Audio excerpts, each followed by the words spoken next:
The I in your brain remodeling project is for insight. And here's the second part of the Don't Take It Personal video. In the first part of the Don't Take It Personal video, we said that when somebody does something that you think is hurtful, most often it's something to help them rather than something to hurt you. Another point made is that you don't really know what they're thinking. And if they really are making a judgment about you, they don't have enough knowledge to make that judgment. And remember also that if you're doing something that's important, that might make you stand out, there are always going to be haters. Just remember that most often these situations where you take something personal and it runs your anxiety out the roof, most often these times are something about them and not about you. I was recently in a meeting and a lady across the room from me was staring at me with this kind of disgusted look,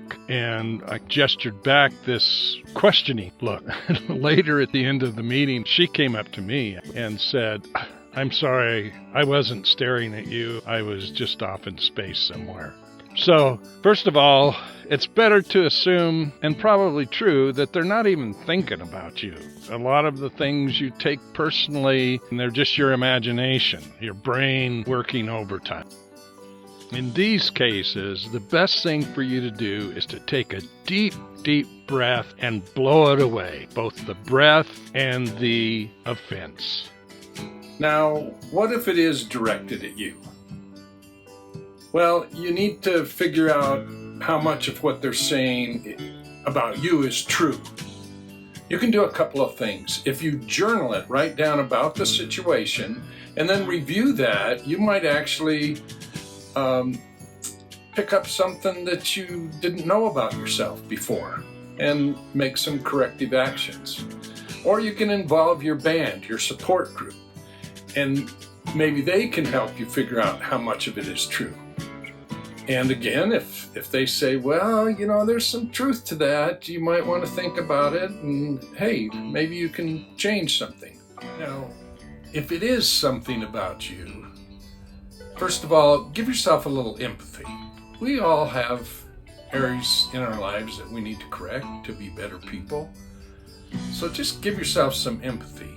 And remember that it doesn't change your value. If your value was $7 million before this situation, that hasn't changed. You're still worth at least $7 million. Now, if you examine it and find out that, well, it's just not really true, you have a few options. You can just say, okay, I know that's not true. And again, ignore it. You could realize that their intention, they are saying that because that's helping them in some way, and they're not necessarily doing it to hurt you. Or maybe it's something that you need to address with that person. Remember that you're having this conversation to help with your mental health and well-being, and that the person on the other side of the conversation needs the same thing. Please remember that you're in control of the situation. So don't go talk to the person in a way of seeking to blame them, but to seeking to resolve something. And the best way to do that is talk to each other. You just remember that you're okay. I appreciate you being with me in these videos. I appreciate your support. I'm with you. I'm here to help us all get better. Thank you. And remember, I know that you are loved. Hey, see you later. Mark out.